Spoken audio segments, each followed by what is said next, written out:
تبارك الذي بيده الملك وهو على كل شيء قدير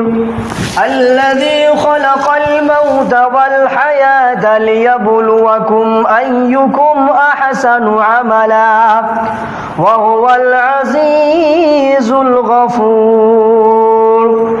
الذي خلق 7 سماوات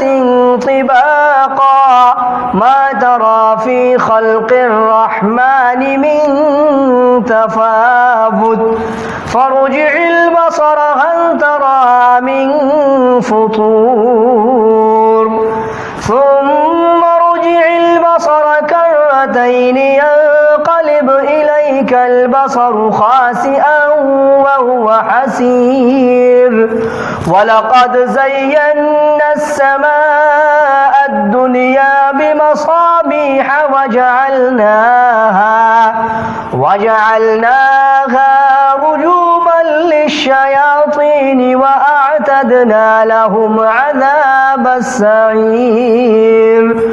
وللذين كفروا بربهم عذاب جهنم وبئس المصير إذا ألقوا فيها سمعوا لها شهيقا وهي تفور تكاد تميز من الغيظ كلما